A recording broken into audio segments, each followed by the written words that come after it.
Percepción versus discernimiento. Basada en Mateo 16, basada en el drama de cuando Jesús le preguntó a los discípulos: ¿quién dice la gente que soy yo? Y unos dijeron, bueno, algunos piensan.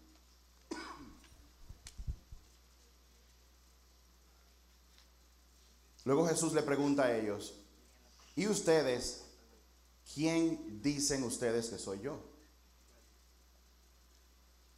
Y Pedro levanta su voz y le dice a Jesús: tú eres el Cristo, el Mesías, o sea, el ungido, el Hijo del Dios viviente. Y Jesús se puso contento.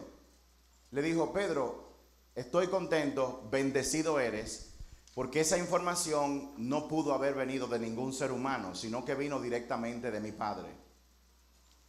En ese momento, Pedro había recibido discernimiento, revelación de la verdad.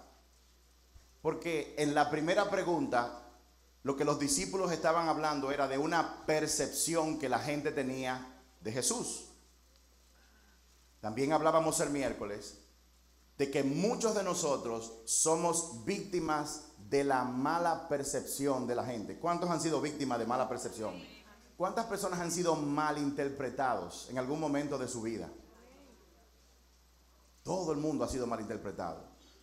Y si usted se va a angustiar porque la gente pueda pensar mal de algo que usted dice o usted hace y va a tratar de controlar la situación, déjeme decirle, descanse, no lo haga, porque no va a tener éxito. No importa lo que usted diga, no importa lo que usted haga, no importa con las buenas intenciones. Wow, yo no sé por qué estoy mirando a ti y a ti mismo, chiquito. No importa las cosas buenas que tú hagas, siempre va a haber gente que te va a malinterpretar. A Jesús lo malinterpretaron. O sea que no temas de decir la verdad y hacer lo que es correcto siempre, independientemente de lo que piensen en tu aula.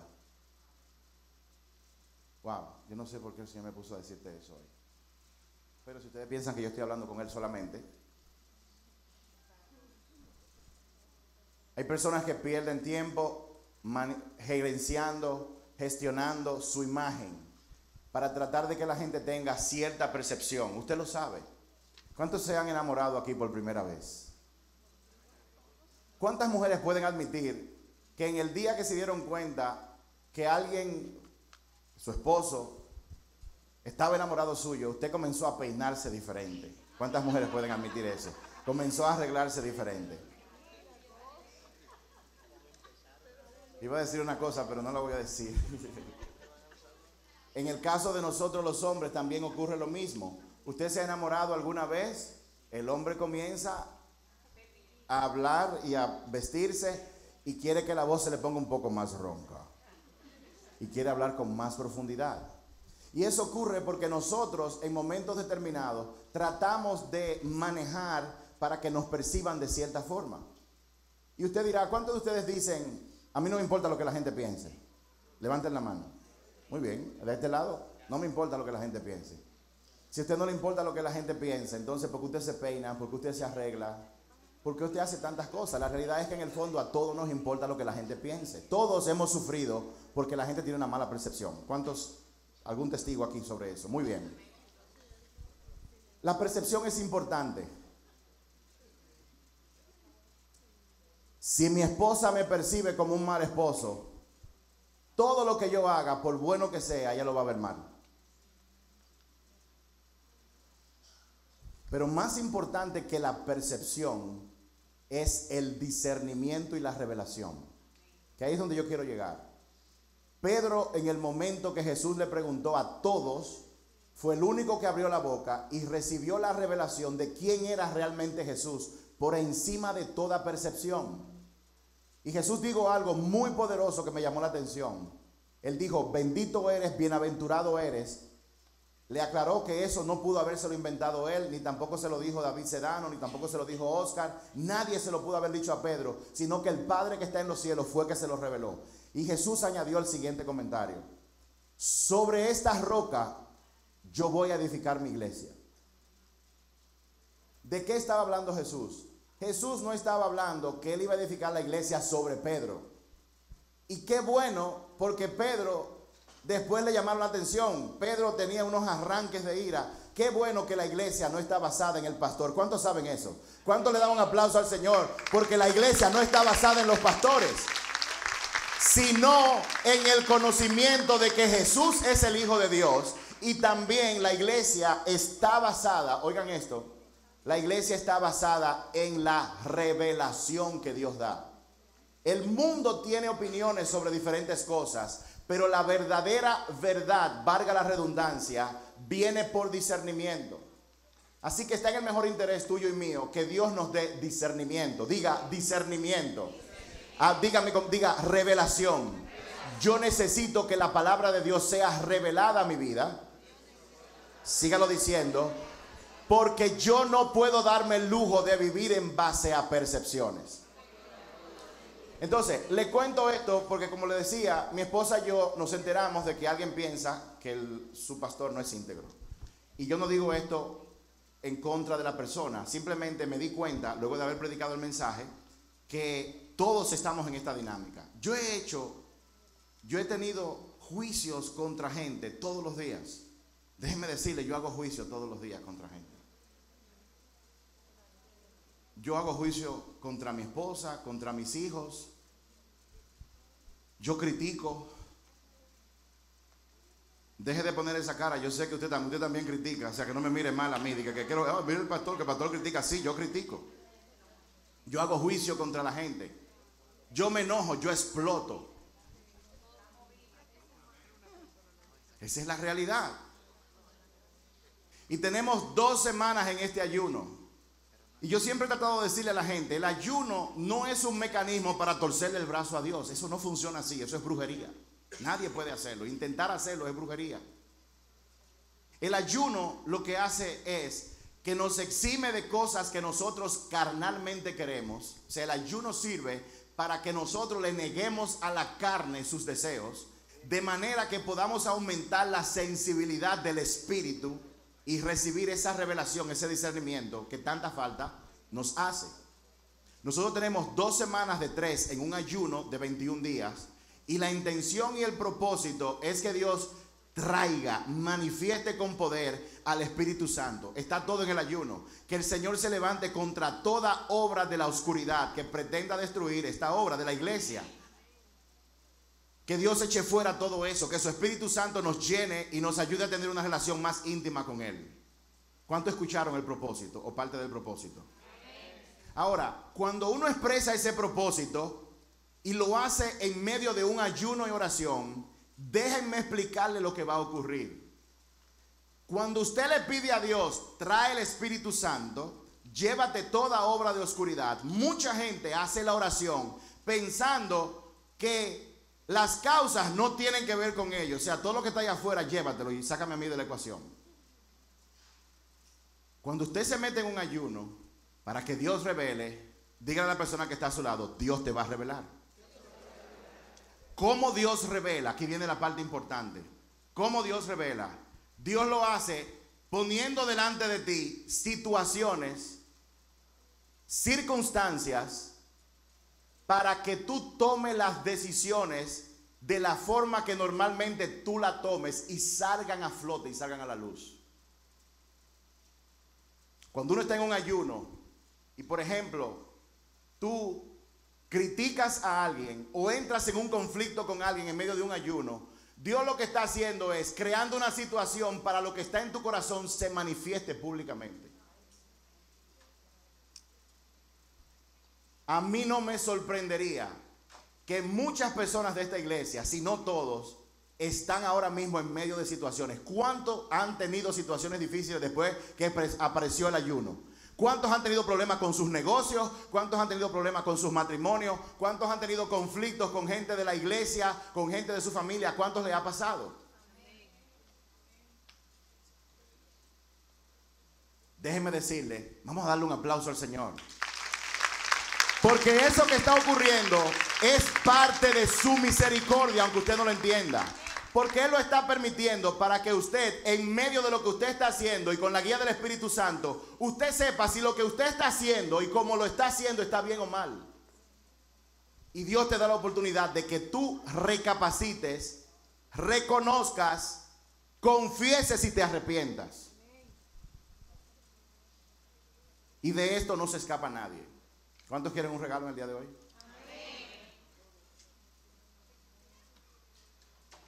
En estas 2 semanas de ayuno, y hablo ahora personalmente, Dios ha sacado a la superficie muchas cosas en mi corazón. Entre ellas juicios, críticas. Y lo interesante es, no sé si usted conoce a alguien que se parezca a mí, porque yo sé que eso no le pasa a ninguno de ustedes que están acá. Ustedes son santos. ¿Cuántos son santos? Mire, si usted no levantó la mano cuando yo pregunté si usted no es santo, usted tiene problemas serios. ¿Cuántos son santos? La palabra santo no significa que usted es perfecto. La palabra santo significa que usted es apartado. ¿Cuántos sienten que Dios los apartó para su gloria? ¿Cuántos son hijos? ¿Cuántos son hijas? Usted es un santo. Yo he tenido que lidiar con situaciones donde se ha puesto a prueba mi carácter en todo el sentido de la palabra. Y una de las cosas que salió en estas 2 semanas tiene que ver con el mensaje de hoy. El mensaje de hoy se llama rebeldía. Póngalo así mismo como título. Rebeldía. Yo quiero que usted recuerde que durante todo el mensaje yo no estoy hablando de nadie de aquí, yo estoy hablando de mí. Cualquier coincidencia, cualquier cosa que se parezca es pura coincidencia.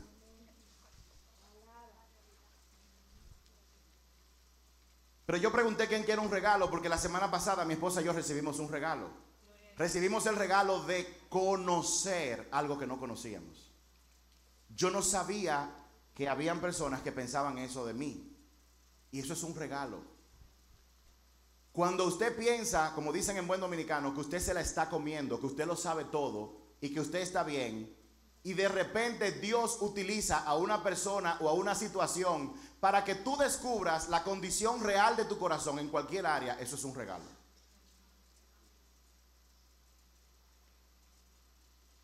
Perdonen el ejemplo, pero ¿cuántos de ustedes piensan que es vergonzoso usted ir a una boda, codearse con mucha gente, para luego enterarse en su casa cuando usted llega que usted tenía mal olor? ¿Cuántos de ustedes piensan que eso sería muy vergonzoso? ¿Saben cuál es el problema? Que en esa fiesta quizá todo el mundo se dio cuenta, porque todo el mundo tiene un olfato, pero nadie se atrevió a decirlo. ¿Usted no cree que usted hubiera preferido que alguien desde el principio de la boda le hubiera dicho, tú tienes mal olor, para que usted hiciera algo al respecto, en vez de pasarse la boda entera andando como que usted es el rey de la tierra, levantando los brazos y soltando y ministrando cosas malas a todo el mundo? ¿Cuántos de ustedes hubieran preferido que alguien se lo diga al principio y no enterarse al final? El tú enterarte de la condición de tu corazón, el tú saber lo que tú estás haciendo mal, a pesar de que tú tienes buenas intenciones, es un regalo de parte de Dios. Eso es un regalo. Y yo les puedo asegurar que en estas 2 semanas, todos los que estamos aquí hemos hecho cosas muy malas que tienen que ver con la condición de nuestro corazón. Dios está sacando a flote cosas para que nosotros entendamos las motivaciones reales de nuestro corazón. Y Dios tiene que sacarlo a la luz, porque cuando las cosas se esconden, nosotros generalmente manipulamos. Si no, pregúntenle a David, que desde que se enteró que su esposa estaba embarazada, que Betsabé estaba embarazada, siendo esposa de otro hombre, automáticamente quiso controlar y esconderlo todo. Quiso controlar la situación y llamó al marido para que se acostara con ella para pegarle al muchacho a ella. Y no se dio. Lo emborrachó para que estuviera con su esposa y tampoco se dio. Y luego lo mandó a matar en microondas rápido para que él pudiera meterse con la mujer y justificar que el hijo vino después que el hombre murió. David, ante un pecado, tomó la decisión de esconder el pecado, de manipular las circunstancias. Y cuando nosotros hacemos eso, al igual que David, cuando tú y yo estamos en pecado, cuando tenemos una condición en nuestro corazón y no la sacamos a flote, no la reconocemos, no la confesamos, no nos arrepentimos, entonces nuestras acciones van a tener un impacto grande en todas las personas a nuestro alrededor. Y ustedes saben la historia. ¿Qué pasó con David? Acabó asesinando a Urías, el esposo de Betsabé. 7 días más tarde, luego nació el hijo. Y cuando nació el hijo, varón que al 8º día necesitaba ser circuncidado de acuerdo a la ley, no llegó a ser circuncidado. No entró en el pacto porque murió el día 7. Y Dios perdonó a David, pero le dijo a través del profeta Natán: aquí viene una maldición para tu familia. Y ahí se dio de todo. Tuvo un hijo que violó a una hermana. Tuvo otro hijo que mató a ese hermano por haber violado a su hermana. Ese mismo hijo se levantó en contra de su papá, se llama Absalón. Comenzó a murmurar y a criticar a su papá, el rey, con la gente. Un abismo atrae otro abismo. ¿Y a quién él le hablaba? Él no le hablaba a la gente que estaba cercana al rey. Él se paraba en la puerta del palacio, Absalón, y toda la gente que querían hablar con el rey o tenía algún tipo de descontento, entonces él le sembraba esa semilla a esa persona. Aquí se necesita un rey que verdaderamente escuche al pueblo. Y él comenzó sutilmente: aquí se necesita al rey, aquí se necesita un rey. Déjenme hacer un paréntesis. Si usted quiere ponerle la cherry al mensaje de hoy, yo le recomiendo que se compran y se lean un libro que se llama El perfil de 3 monarcas. Creo que en la librería hay, pero si no, cómprelo donde sea. El perfil de 3 monarcas. Es un libro pequeño que yo le aseguro que cuando usted empiece a leerlo, usted no se va a querer despegar hasta que termine. Le puede tomar cerca de 45 minutos a 1 hora leerlo completo. El perfil de 3 monarcas. Y habla del perfil de 3 reyes y cómo son diferentes. Esos reyes son Saúl, David y Absalón. Y usted va a ver tanto en David como en Saúl y Absalón características de lo que estamos hablando en el día de hoy: rebeldía.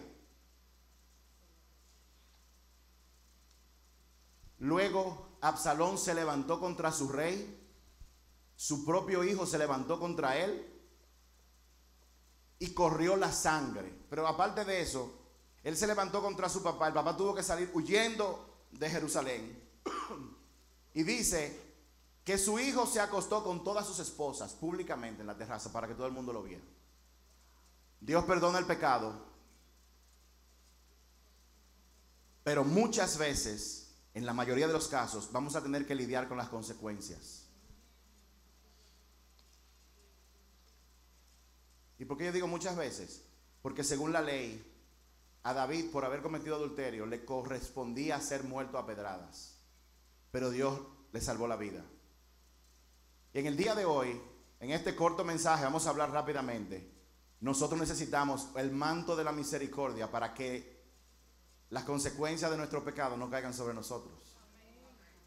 Pero ¿cuántos saben que Jesús pagó el precio en la cruz? ¿Cuántos lo saben? Y que nosotros podemos recibir perdón. Amén. Libro de Números, si me pueden poner en pantalla, vamos a hablar de Números, capítulo 12, versos del 1 al 11, en la versión Nueva Traducción Viviente. Muchos de ustedes conocen esta historia, pero yo sé que aquí hay personas que no la conocen. Y la voy a leer rápidamente. Libro de Números, está en el Viejo Testamento, capítulo 12, versos del 1 al 11. Y dice así: mientras estaban en Jezerot, Miriam y Aarón criticaron a Moisés porque se había casado con una cusita. La palabra cusita, para que usted entienda, era una mujer de color etíope. No se sabe, ni aquí se explica, qué pasó con Séfora. que fue la primera esposa. Pero aquí el punto es que él se casó con esa mujer. Verso 2. Dijeron Miriam y Aarón: ¿ha hablado el Señor solamente por medio de Moisés? ¿Acaso no ha hablado también a través de nosotros? En pocas palabras, ¿y Moisés es el único a quien Dios le habla? Él nos habla a nosotros también. Verso 3. Ahora bien, Moisés era un hombre, era muy humilde, más que cualquier otra persona en la tierra. Así que el Señor llamó de inmediato a Moisés, a Aarón y a Miriam y les dijo: vayan los tres al tabernáculo. Y los tres fueron allí. Entonces el Señor descendió en la columna de nube y se detuvo en la entrada del tabernáculo. Aarón y Miriam llamó él. Ellos dieron un paso al frente. Cuando Dios llama, diga: aquí estoy. No se esconda. Verso 7.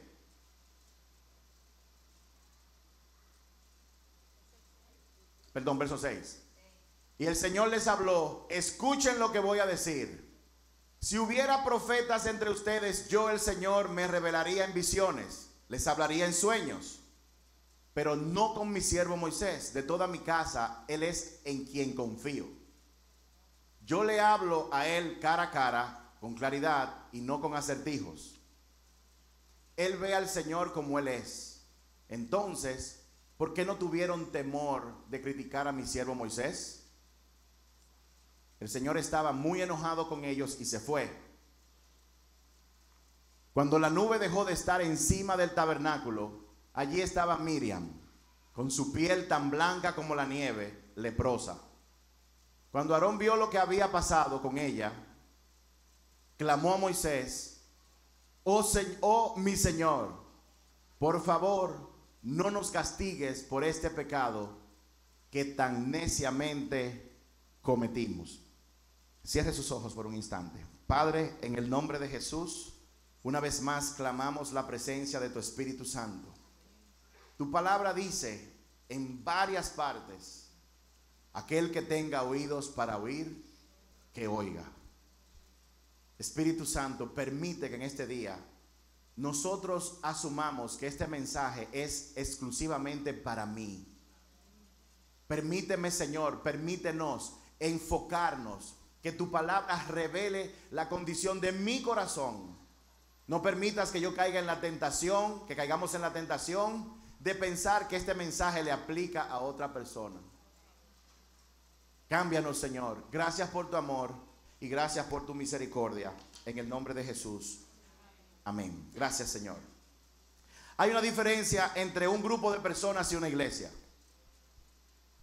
Un grupo de personas no constituye necesariamente una iglesia. Una iglesia es parte del cuerpo de Cristo, y estoy hablando a nivel espiritual.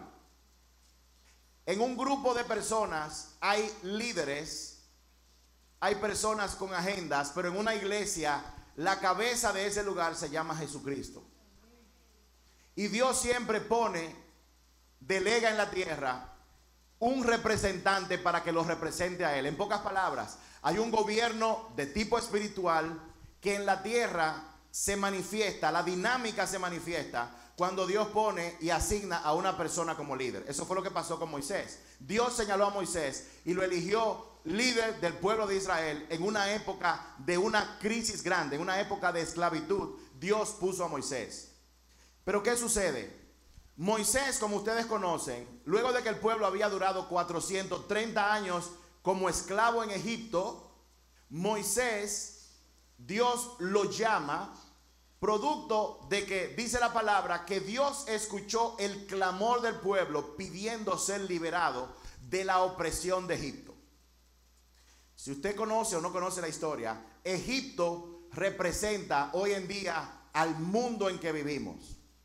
En Egipto, en aquel momento, los israelitas eran esclavos de los egipcios y eran utilizados para trabajo duro.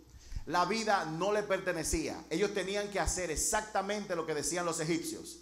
Trabajaban muy duro y bajo condiciones muy deplorables. En una nación llena de idolatría, llena de hechicería y llena de pecado. Hoy en día hay muchas personas, haciendo una analogía, que viven en Egipto. La mayor parte del mundo vive en Egipto y no lo sabe. No lo sabe porque, al igual que con el pueblo de Israel, pasaron 430 años. La primera, la segunda generación pasaron mucho trabajo, pero ya para la tercera generación la gente se había acostumbrado a vivir bajo la esclavitud. Vive un estilo de vida el tiempo suficiente y con el tiempo va a formar parte de tu vida, va a formar parte de tus hábitos. Y eso ocurrió con ellos. Ellos estaban acostumbrados a ser maltratados, estaban acostumbrados a ser asesinados, estaban acostumbrados a que lo pusieran a trabajar por encima de las horas que necesitaban. Y Dios oye el clamor y manda a un hombre llamado Moisés. Ahora bien, Moisés, luego de prodigios y milagros hechos por parte de Dios, logra sacar al pueblo de al pueblo de Israel de Egipto. Y comenzaron a caminar en el desierto hacia una tierra prometida. Dios le había dicho: yo quiero que tú saques a mi pueblo de Egipto para que vayan al desierto para que me adoren. Dios también le dijo a Moisés que él iba a llevar a su pueblo a una tierra donde fluye leche y miel. Cuando usted come cebolla, cuando usted trabaja duro y el alimento no es bueno, y a usted le prometen picapollo, filete, mangú con huevo y cebolla, leche y miel, comparado con lo que ellos comían, era un manjar. Todo el mundo se pone contento. Pero Dios dijo: primero tienen que ir al desierto, y en el desierto tienen que adorarme. ¿Cuántos de ustedes están o han pasado por desierto? Dios dice: cuando tú estés en medio del desierto, adórame, alábame, métete en oración, reconoce que yo soy tu Dios a pesar de las circunstancias. Eso fue lo que hizo Moisés. Pero ¿qué sucede? Moisés había sacado al pueblo de Egipto, pero no había logrado sacar a Egipto de sus corazones. Ellos estaban físicamente fuera de la tierra, pero Egipto todavía vivía dentro de ellos. Eso estaba ocurriendo. Ellos no se habían liberado del espíritu de rebelión. Cuando una persona así de esclavo y es maltratada, generalmente responde con rebeldía, se rebela contra su opresor. Ese espíritu se había sembrado durante 400 años en muchas generaciones, y ese espíritu estaba todavía con ellos mientras ellos caminaban en el desierto. Estas personas, los israelitas en el desierto, estaban reaccionando contra Moisés por cosas que le ocurrieron en el pasado, cosas con las que Moisés no tenía nada que ver.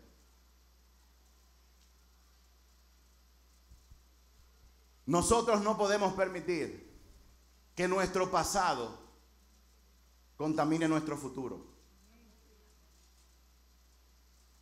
Voy a repetir eso de nuevo. Nosotros no podemos permitir que nuestro pasado, que nuestras experiencias traumáticas, que los abandonos familiares, que los abusos familiares, que los problemas económicos, que los adulterios, que las traiciones, que los abandonos que ocurrieron en el pasado y que nos han marcado, no podemos permitir que eso dañe mi futuro. Y de lo que Dios está hablando es de hacer algo para sacar la rebeldía de nosotros, porque la rebeldía tiene consecuencias muy malas. Por eso nosotros, hablando un poco más práctico, tenemos que cuidar de no buscar razones para criticar a alguien cuando las cosas nos salen mal. Adán, ¿qué hiciste? Bueno, la mujer que tú me diste. Eva, ¿qué fue lo que tú hiciste? Bueno, la serpiente que tú pusiste aquí en el jardín.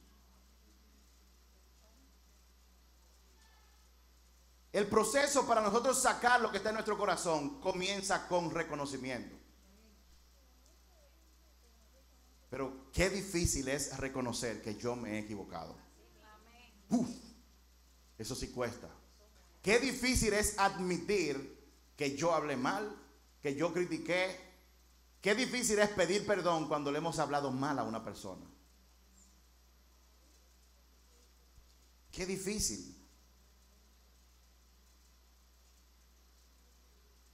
Pero, como vamos a ver, Dios quiere que su pueblo, que tú y que yo estemos enfocados en la unidad. Amén. Diga conmigo, unidad. Unidad. Y no solamente la unidad dentro de la iglesia, sino la unidad dentro de tu familia. Amén. La unidad es lo único que permite que las puertas del Hades no prevalezcan contra su iglesia. Dos es mejor que uno. El cordón de 3 dobleces es más fuerte que un cordón de 2. Una soga está formada por muchos hilos entretejidos entre sí y la hace fuerte por la cantidad de hilos que están unidos. Pero si esa soga usted le quita una parte de los hilos o los separa y le aplica fuerza a cada hilo por separado, se va a romper. Pero cuando están juntos y le aplican fuerza, resisten. Por eso la unidad familiar, la unidad en las empresas, la unidad en la iglesia, la unidad en todas partes es extremadamente importante.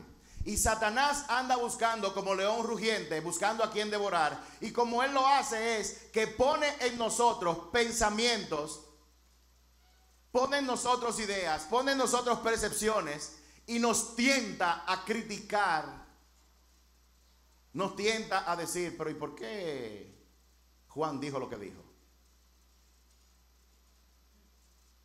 Oye, pero cuando Juan está cantando, él no quiere dejar ministrar a otro.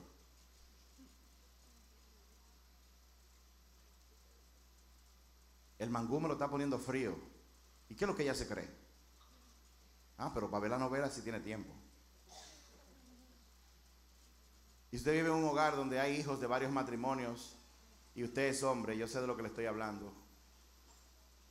Ah, pero ella trata mejor a los hijos del otro. O la mujer al hombre. Él es desvanecido completamente con los hijos de la otra, porque ni siquiera mencionan su nombre.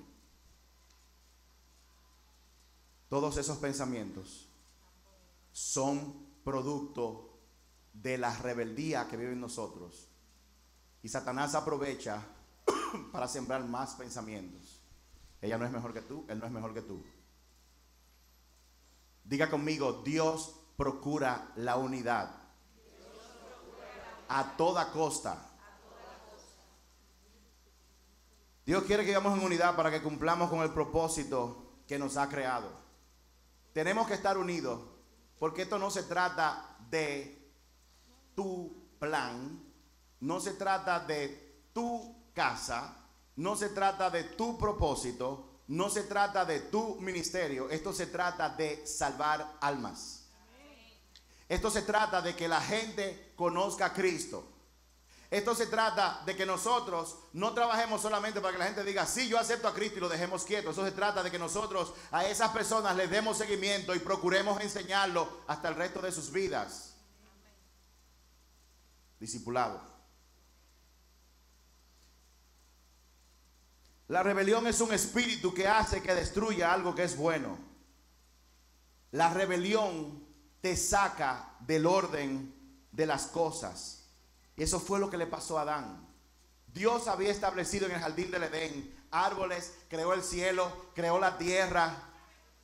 Cuando Dios vino a crear el hombre, ya la tierra tenía árboles, tenía animales, tenía pollo, tenía chuleta, tenía con qué hacer el pan, con qué hacer jugo, tenía estrellas, tenía luz, tenía animales en el mar. Todo eso estaba listo ya. Pero cuando nosotros hacemos algo fuera de ese orden, entonces estamos atacando lo que Dios ha establecido. La rebeldía reta todo lo que Dios se ha establecido. Se levanta para destruir tu casa. Se levanta para destruir tu negocio. Se levanta para destruir tu relación con tu esposo, con tu esposa. Se levanta para destruir tu relación con tus hijos. Los hijos en la adolescencia pasan por época en que no quieren que los papás se les peguen. Y un papá poco inteligente espiritualmente hablando, con poca inteligencia emocional, va a agarrar y va a arremeter contra su hijo, lo va a castigar severamente, lo va a seguir atacando, sembrando todavía más distancia. Diga conmigo de nuevo: Dios procura la unidad a toda costa. La rebeldía, su propósito es destruir. Cuando yo critico como hizo Miriam, pero solamente a Moisés le habla Dios, es Aarón. Y Aarón, que según usted ve su perfil, siempre como que se hace loco, como que él no fue. Y ella siguió hablando, pero él nos habla también a nosotros.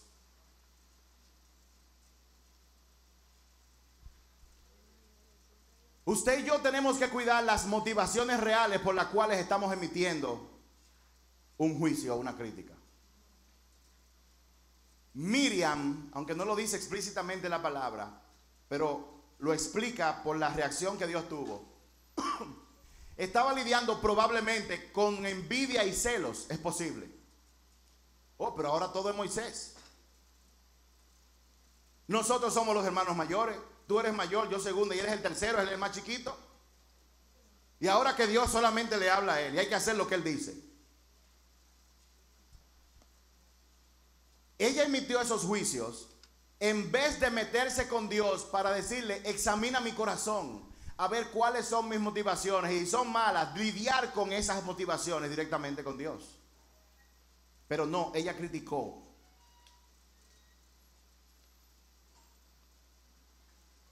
Diga conmigo: cuando Dios establece un orden, no interfieras. Cuando Dios establece un orden, no interfieras. Dios puso a Moisés en ese lugar. Punto. Cuando Dios señala a una persona para un lugar, todo el mundo, siento decirlo, tiene que conocer eso. La gente no sabe que cuando ataca o critica o murmura con alguien, contra alguien que está en autoridad, no sabe que se está rebelando contra Dios directamente. Déjeme decirlo de nuevo. Cuando usted critica, se rebela. Cuando usted ataca, de frente o por detrás, a una autoridad que ha sido establecida por Dios, usted se está rebelando contra Dios. En Romanos 13:1 dice: toda autoridad, toda persona en eminencia ha sido instituida por Dios, y el que se levanta contra ella, contra Dios mismo se levanta.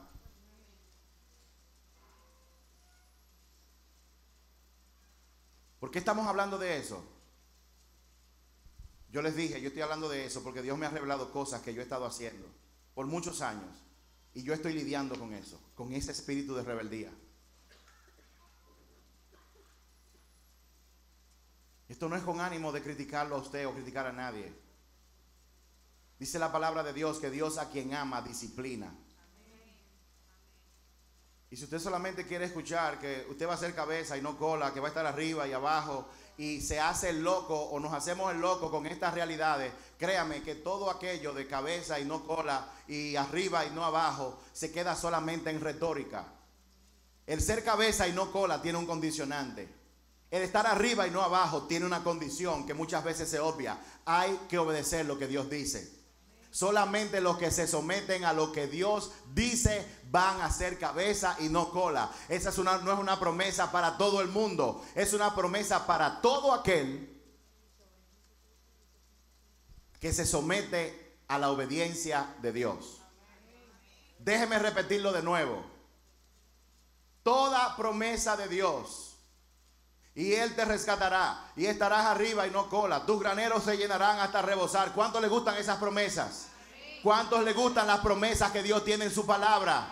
Tenemos que aclarar que todas las promesas están condicionadas a, pero si tú obedeces.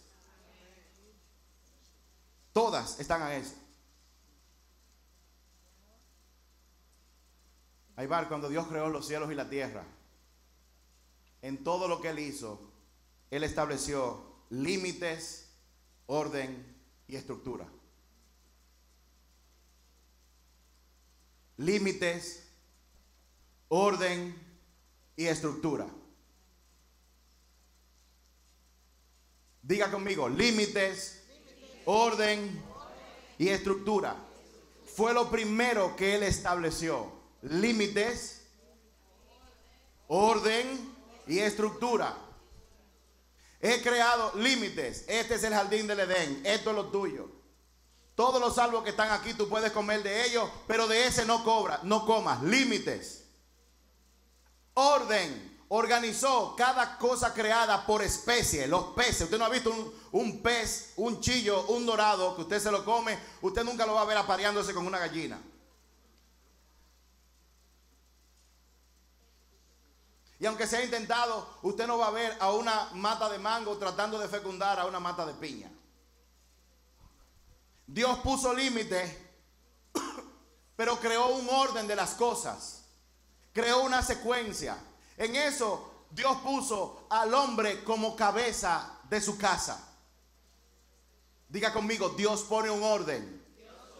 Dios pone límites. Pero también crea una estructura. Dios creó una estructura. Dios no quería venir al jardín del Edén, Eric, todos los meses.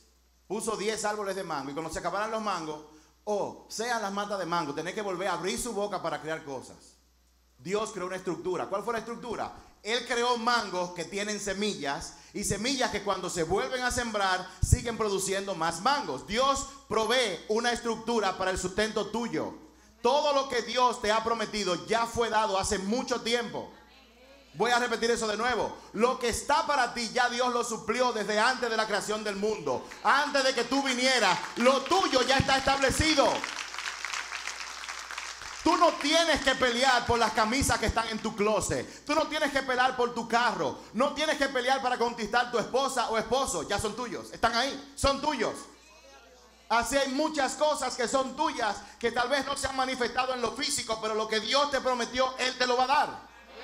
¿Por qué? Porque Dios establece límites, pone un orden y crea una estructura. Él creó que el hombre se junta con una mujer. No un hombre con un hombre, no una mujer con una mujer, hombre con mujer. ¿Para qué? Para que la raza humana se siga reproduciendo. El mundo no sabe lo siguiente. Y el mundo subestima a Satanás. No, no lo subestima. Lo sobreestima. La palabra dice que Él vino a matar, destruir y a robar. Todo el tiempo Él está en eso. Como león rugiente buscando. Todo el tiempo acechando. Y todo el movimiento del mundo LGTB es una estrategia del mismo diablo para destruir la humanidad. ¿Cómo? Convenciendo a muchos de que Dios es un Dios de amor. Y que por lo tanto ustedes que son cristianos deberían respetar cuando un hombre y otro hombre se aman. Porque eso es amor y Dios es amor. Pero al igual que Satanás se coge una verdad y la tuerce un poquito para hacerla aparentar como una realidad. Dios dice que tenemos que amar a la gente. ¿Cuántos están conmigo? Amén. Nosotros podemos amar personas que sean ladrones, que sean pecadores de todos los tipos. Dios dice eso. Pero Dios dice, sí, hay amor, pero en lo que se refiere a las relaciones, Dios estableció que es entre un hombre y una mujer. Amén. Yo tuve una discusión en una ocasión con alguien que me dijo, tú dices que eso lo dice la Biblia, pero yo no creo en la Biblia. Digo yo, ok, déjame la Biblia a un lado. Vamos a hablar ahora sin Biblia en mano. Vamos a hablar científicamente. Si de repente todas las naciones dicen, el matrimonio entre un hombre y una mujer está correcto y la humanidad dice está bien con eso y todo el mundo lo celebra, déjame decirte, le dije yo a esa persona, es cuestión de menos de una generación para que la humanidad comience a desaparecer. Porque un hombre no puede engendrar un niño con otro hombre ni una mujer con una mujer. No, pero hay métodos artificiales. Vuelvo y repito, métodos que tú estás creando para romper el orden que ya está establecido en la naturaleza. En la naturaleza, una flor fecunda a otra flor con el polen. Es contra natura. es cuestión de tiempo que alcance solamente el 10% de la población mundial para que la población comience a descender en nombre de que hay que amar. Sí hay que amar, pero Dios estableció un orden, un límite y una estructura. Y el hombre y la mujer, el ser humano, solamente se reproducen en la unión de un hombre y una mujer.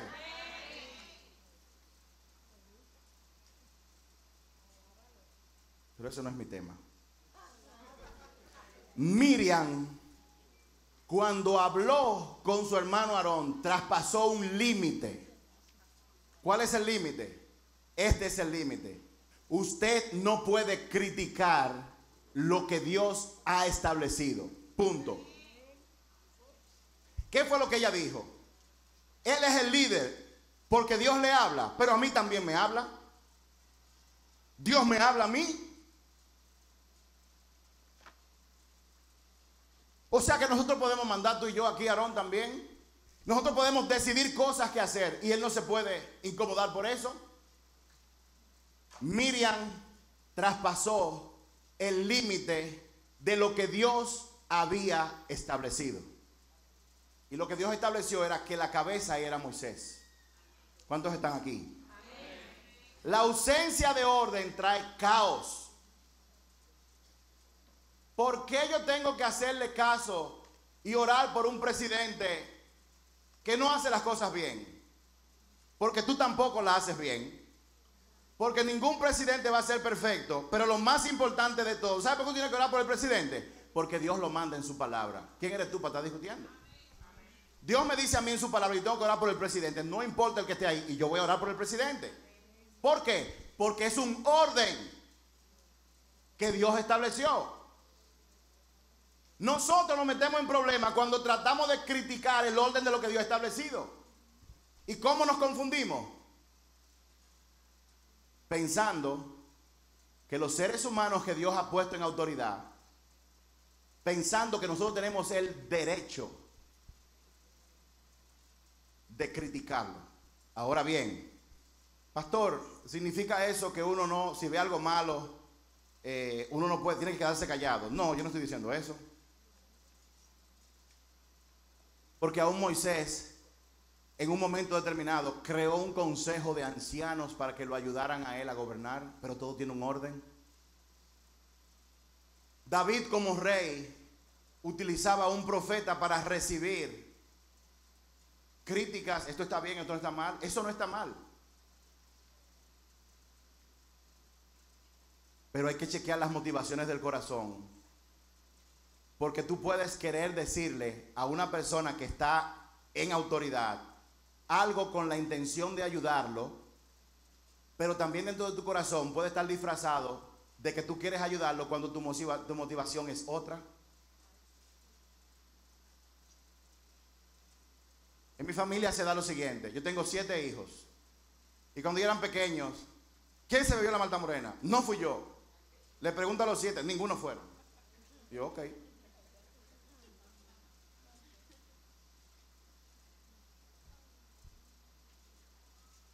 ¿Quién hizo tal cosa? No, no fui yo.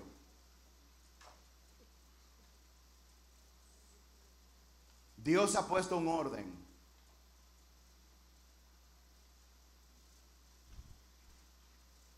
Miren, criticó a su hermano, pero dice el verso 3 que Moisés no respondió. Incluso dice que Moisés era demasiado humilde. Póngase a pensar en eso. Moisés fue puesto por el creador del universo. Tú eres el líder. Pero viene el hermano mayor y la hermana mayor y lo critican. ¿Y qué dijo él? Lo mismo que usted está diciendo ahora. Absolutamente nada. Moisés cerró la boca. Yo no sé por qué la cerró. Me imagino que Moisés entendía el asunto del orden. Y él dice, yo soy puesto aquí por Dios, pero en el seno de mi familia, ellos son mayores que yo tengo que respetar eso también. La cosa más controversial que yo he vivido, o bueno, eso no es una exageración, Señor, perdóname por esa exageración, pero de las cosas más controversiales que yo he vivido como pastor, pero que luego me abrió el entendimiento de la grandeza de Dios, fue un día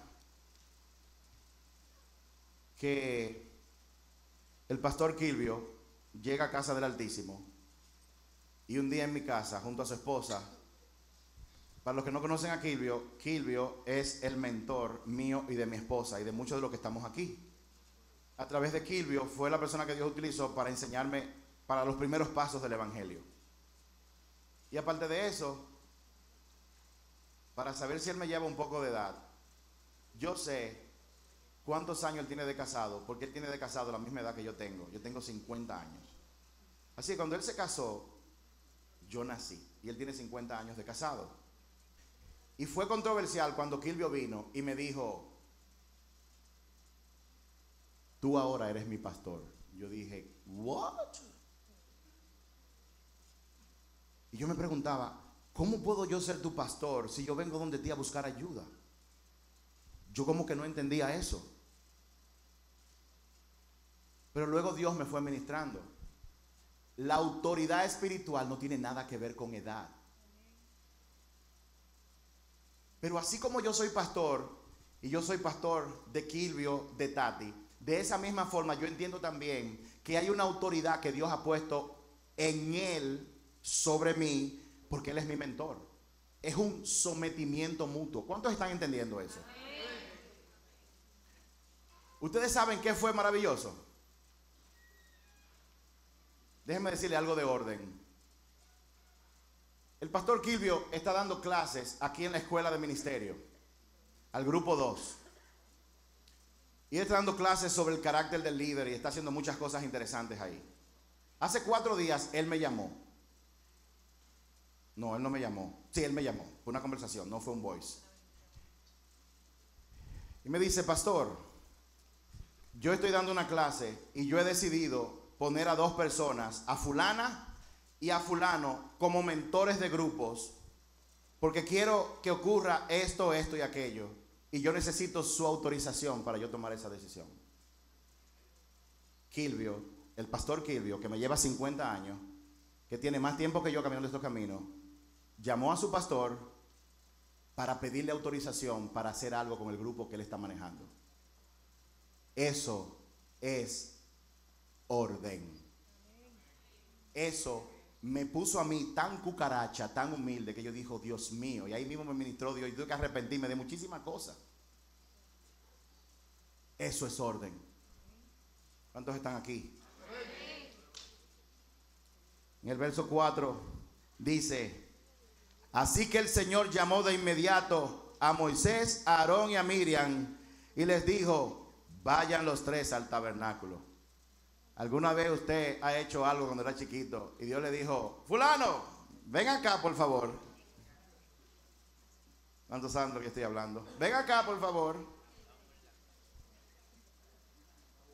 No era como el día de Reyes. Randy, sí, venga acá. Mire, todos esos regalos son suyos. Esa llamada era buenísima. Pero cuando yo no tengo 2 nombres, solamente uno. Pero cuando mi papá me decía: Randy Guillén, venga acá. Aarón, Miriam, Moisés, a la puerta del tabernáculo.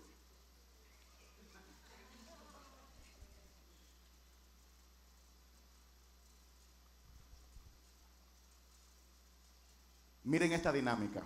Oigan esto.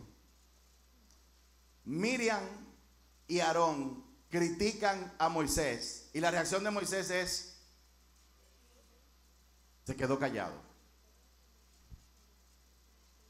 Y porque él se quedó callado, entonces Dios habló. Aquí hay gente que no me está entendiendo. Cuando tú eres atacado, si tú contraatacas, tú vas a tener que pelear esa batalla. Pero si a ti te atacan y tú haces silencio, el que está allá arriba va a decir: ¡hey! No te me metas con ese muchacho. Una de las cosas que hace que Dios intervenga por ti es que tú cierres la boca. Es que tú no caigas en el mismo nivel de ataque de las otras personas, porque tienes que recordar lo siguiente. Dile a la persona que está a tu lado: tienes que recordar algo. Dígale, tienes que recordar algo, tienes que recordar algo. Tienes que recordar que la lucha no es contra carne ni sangre. El problema no es la persona que te está atacando. Es un demonio que está ahí que tú no lo ves. Tú no puedes pelear contra ese demonio. Tiene que venir alguien que conozca de demonios, que tenga autoridad sobre los demonios a intervenir. Y eso fue lo que Dios hizo. Y Dios siempre lo hará cada vez que tú cierres tu boca cuando te están atacando.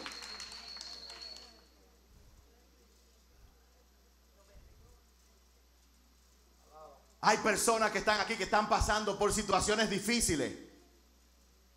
Y yo le digo a esa persona, yo no sé quién es, tranquilo que Dios va a hablar por ti. Tú no vas a tener que hablar, Él va a hablar por ti. Él se va a levantar y van a decir, vengan acá. Vengan acá. En pocas palabras, Dios validó a Moisés. Cuando tú cierras tu boca y no criticas a quien te critica, o cuando tú cierras tu boca y dejas de criticar y tú ves que algo anda mal, Dios va a actuar. Dios validó a Moisés delante de todo el mundo.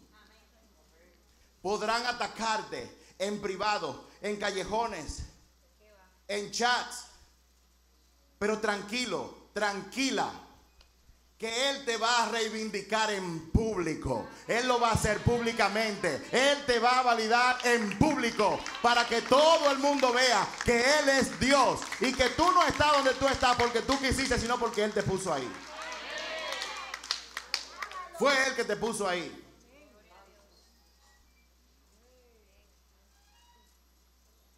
Dice en el verso 8 que Dios le dijo: yo le hablo cara a cara con claridad y no con acertijos. Él ve al Señor como Él es. Y entonces dijo: ¿por qué no tuvieron temor de criticar a mi siervo Moisés? En otra versión dice: ¿cómo se atreven? Oiga lo que Dios me está diciendo contra las personas que murmuran. ¿Cómo te atreves a criticar a quien yo puse en ese lugar? ¿Cómo te atreves? ¿No tuviste temor de Dios? ¿Cómo te atreves? Recuerden, yo no estoy hablando con ustedes, estoy hablando de mí. ¿Cómo me atrevo? Dice el verso 9 que el Señor estaba enojado con ellos y se fue. Cuando una gente habla mal, el Señor se enoja y se aparta. Señor, pero ¿por qué me está pasando tantas cosas? Me botaron del trabajo, pasó tal cosa, no se me da esto, no se me da lo que ellos. Porque el Señor no le gusta que tú critiques ni vayas contra el orden que Él ha establecido. Yo sé que aquí hay mucha gente que está escuchando, muy pocos amén estoy escuchando, pero déjame decirte, esta palabra es palabra de Dios. Y no es de tu prima que yo estoy hablando, ni de tu vecino, es conmigo que yo estoy hablando.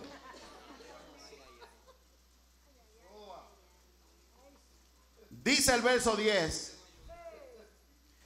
cuando la nube dejó de estar encima del tabernáculo, allí estaba Miriam con su piel tan blanca como la nieve, leprosa.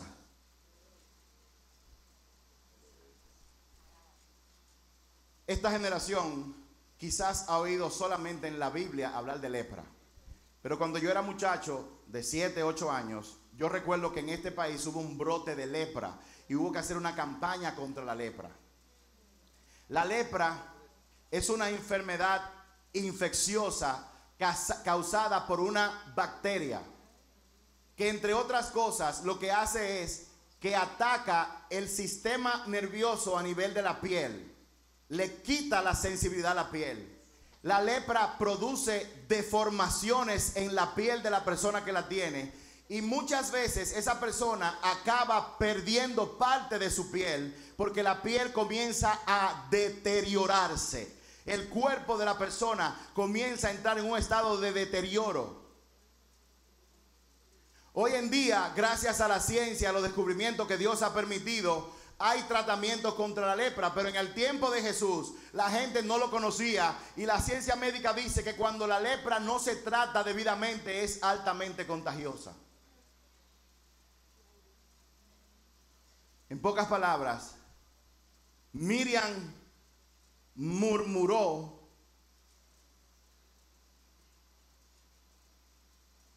y su cuerpo fue atacado por causa de lo que ella dijo. Póngase a pensar en esto.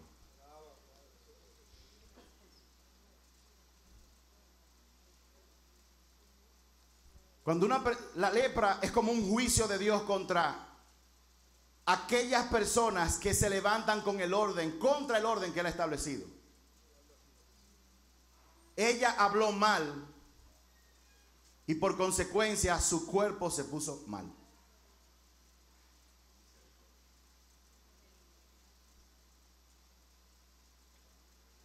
Cuando hay lepra, se pierden cosas, se desprenden cosas. Miriam comenzó a perder partes de su cuerpo. La lepra le vino por lo que ella dijo, por murmurar.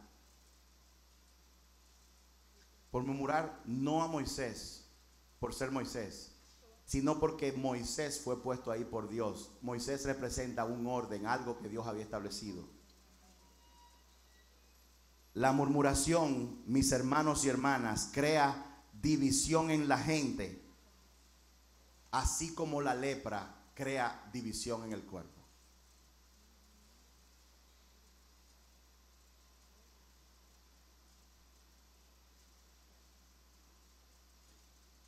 Muchas personas están perdiendo cosas, así como Miriam perdía parte de su cuerpo debido a su boca, debido a lo que están hablando, debido a su rebelión.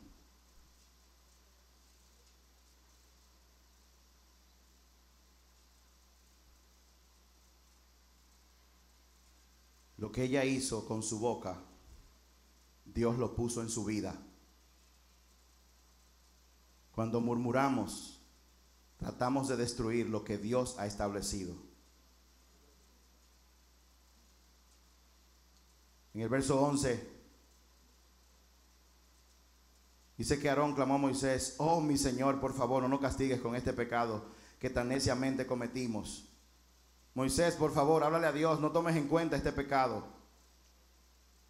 Si usted se fija en las palabras de Aarón, había una confesión y un arrepentimiento. Voy a repetirlo de nuevo. Dice: oh mi Señor, por favor no nos castigue por este pecado que tan neciamente cometimos. Hubo una admisión, hubo un reconocimiento. Yo he pecado, por favor, Señor, interven con tu Señor para que nosotros no muramos.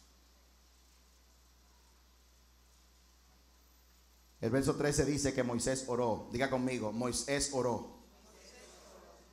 Muchas veces nosotros somos atacados, justa o injustamente, es irrelevante, y entonces comenzamos a contraatacar abriendo nuestra boca y ahí lo dañamos. Moisés no abrió su boca. ¿Qué hizo Moisés? Oró. ¿Y oró por qué? Por aquellos que se habían levantado contra él. Dice el verso 13. Pero en el verso 14, Dios le dijo: no, espérate, no tan rápido, no diga que la cura así tan rápido. Si su papá hubiera escupido sobre ella, parte de la ley de ellos, tenía que durar 7 días apartada. Déjamela 7 días fuera, échenla fuera, por 7 días. ¿Y sabes qué? Dice la palabra que cuando ella estuvo fuera del pueblo por 7 días, el pueblo no pudo avanzar, no avanzó. Tuvo que esperar a que ella regresara, no antes de 7 días. Cuando nosotros nos levantamos contra el orden de lo que Dios ha establecido, trae consecuencias para mí, pero también puede traer consecuencias para otros. La división detiene el avance.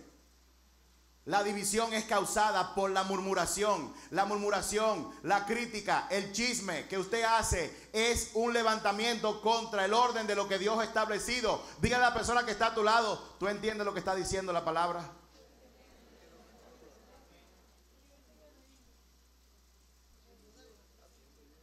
Con la lepra se pierde la sensibilidad en la piel. Con la lepra se pierde la sensibilidad de la piel.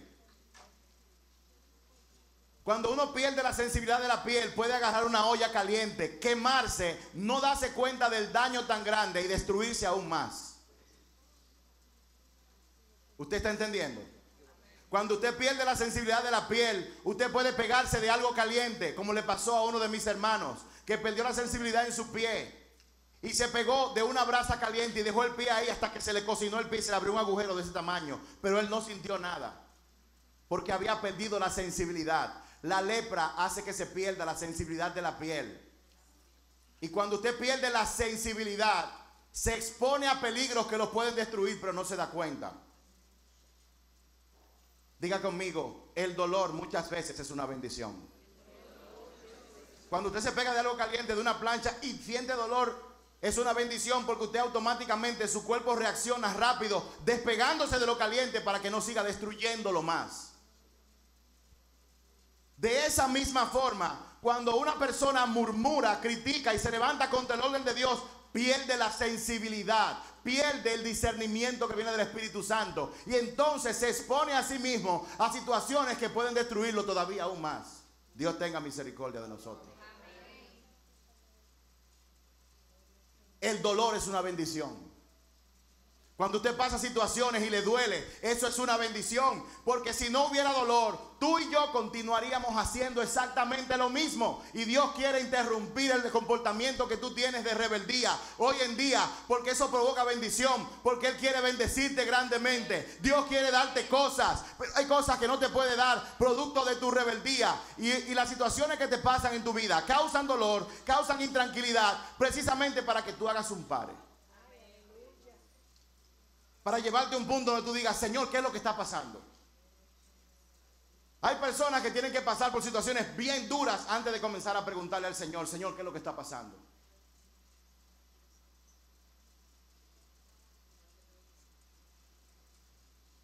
Déjeme confesarle algo, Dios quiere que yo deje de ser terco y que le ponga más atención. Pues cuando yo no le pongo atención, me vivo pegando de cosas, y la rebeldía, la ira, el juicio me hace insensible. Dios quiere bendecirte grandemente. Y Él va a hacer todo lo que tenga que hacer para llevarte a un momento de reflexión. Él te va a frenar. Él te va a frenar. Porque si no te frena, las consecuencias para tu vida y de tu familia serían peores. ¿Usted quiere saber qué es peor que perder un carro, perder el trabajo, perder dinero? ¿Usted sabe qué es peor que eso? Perder su salvación.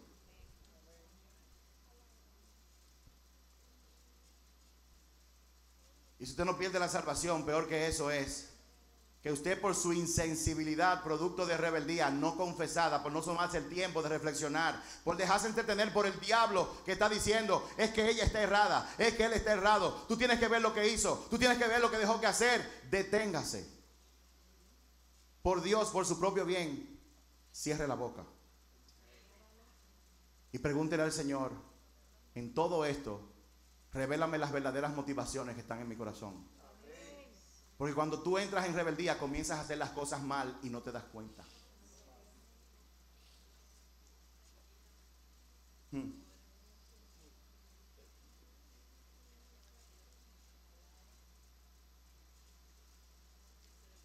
Y la pregunta, y con esto cierro. Miriam le entró lepra y perdió muchas cosas. La pregunta es, yo he sido rebelde, he hecho cosas, he perdido cosas. ¿Recuperaré lo que yo he perdido? ¿Recuperaré lo que yo he perdido?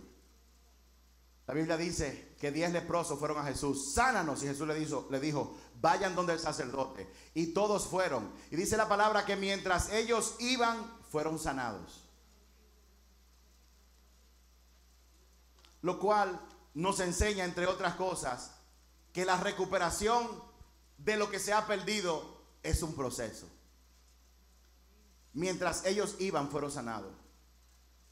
Pero hubo uno que hizo algo que debieron hacer todos. Ese se devolvió. Le dijo, yo no te dije, ¿dónde están los otros? Tú no tenías que ir donde el sacerdote. Sí, pero yo me di cuenta de que no había forma de que yo pudiera recuperar lo que yo había perdido. Y yo sentí la necesidad de venir y postrarme y adorarte y darte gracias, Señor. Para recuperar lo que se ha perdido, hay que volver a Jesús. Dios te va a devolver todo lo que tú has perdido. Solamente camina en fe. Yo siento que Dios le está diciendo esta palabra a alguien. Dios te va a devolver todo lo perdido. Solamente camina en fe hacia lo que Dios te está diciendo.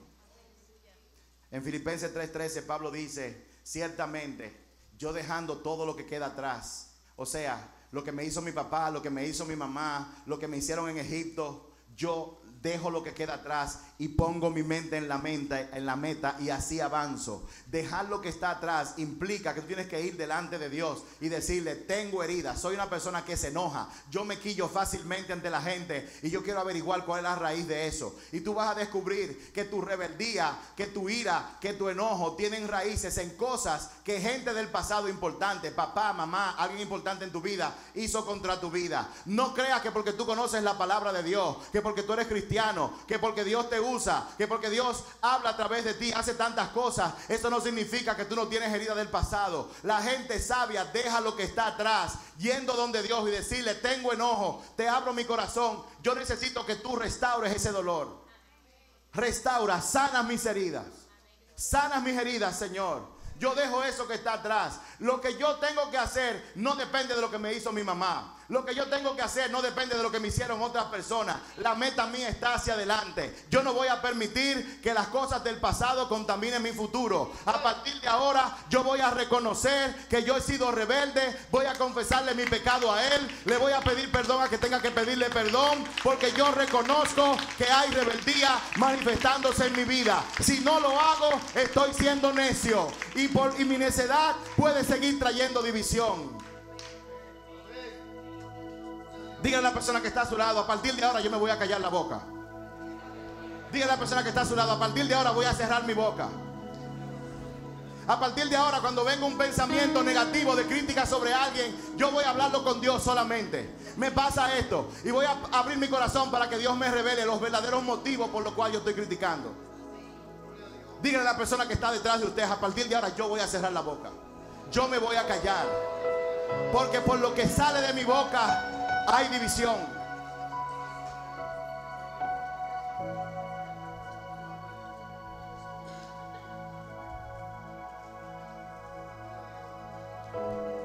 Oigan esto, esta parte es importante. Cuando Jesús iba a ser crucificado, dice la palabra que delante del pueblo estaba Jesús y estaba un criminal llamado Barrabás, un rebelde. Barrabás era un rebelde. Y la ley decía que podían dejar libre un preso. Y Pilato preguntó: ¿dejamos libre a Jesús, que no ha hecho nada, o a Barrabás, que es un rebelde? ¿Y sabes qué ocurrió? Jesús tomó el lugar del rebelde. La palabra dice que Jesús decidió, porque todo eso fue planeado por Dios, tomar el lugar de Barrabás. De la misma forma que Jesús ha tomado el lugar tuyo. Tú eres rebelde, yo soy rebelde, todos somos rebeldes, pero yo quiero que tú sepas que Jesús ya tomó el lugar por ti y por mí. Y oye esto: antes de ir a la cruz, Jesús le mandó un mensaje poderoso a toda la humanidad. Un mensaje que solamente se puede discernir con el Espíritu. Todavía estamos discerniendo lo que Jesús quiso decir cuando Él tomó el pan y dio gracias a Dios y le dijo a sus discípulos, dice que lo partió. El pan que estaba entero comenzó a partirse en pedazos. Él lo partió en pedazos y le dio un pedazo a cada uno.